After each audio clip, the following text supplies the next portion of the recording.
अहो अमृता ताई, काय हे 5-6 महिने झाले फक्त हे आरीवर्कचं ब्लाऊज बनवून सारं आरीवर्क काळं पडलंय. तुमचाही असा प्रॉब्लेम असेल तर तुम्ही ह्या 4 गोष्टींची नक्की काळजी घ्या. सगळ्यात पहिला मुद्दा, हे जे मनी आहेत हे कलर कोटेड प्लास्टिक वरती कलर कोट होतो, त्यामुळे हे कालांतराने ह्याचा कलर जातो किंवा काळे पडतात. दुसरा मुद्दा असा की तुम्ही मेकअप करताना जेव्हा ब्लाऊज वेअर करून मेकअप करता तेव्हा मेकअप सेटिंगसाठी एक स्प्रे वापरतात. जो स्प्रे आहे तो केमिकल युक्त असतो, त्यामुळे ह्या मण्यांची पॉलिश जाते. तिसरा मुद्दा, तुम्ही हेअर स्ट्रेटिंगसाठी जातात, हेअर स्टायलिंगसाठी जातात पार्लरमध्ये, तेव्हा वेगवेगळ्या पद्धतीचे आयर्न्स वापरतात आणि त्या आयर्नच्या गरमीनी त्याचबरोबर त्याच्या हेअर सेटिंगच्या स्प्रेनी सुद्धा तुमचे मोती काळे पडू शकतात. चौथा मुद्दा, जेव्हा तुम्ही कार्यक्रमांमध्ये जातात, परफ्यूम मारतात, ब्लाऊज वरती परफ्यूम नाही मारायला पाहिजे कारण त्याच्यात अल्कोहोल असतं. सेकंडली की तुम्हाला स्पेशली बाहीच्या या भागामध्ये खूप घाम येतो कार्यक्रमांमध्ये, तर इथे आर्म पॅड्स वापरणं खूप गरजेचं आहे. मग आता तुम्ही म्हणाल की कशाला करायचं हे आरीवर्क, खूप झंझट आहे ह्याच्या मागे.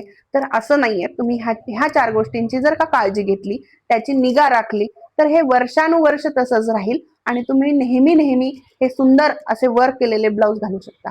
थँक्यू.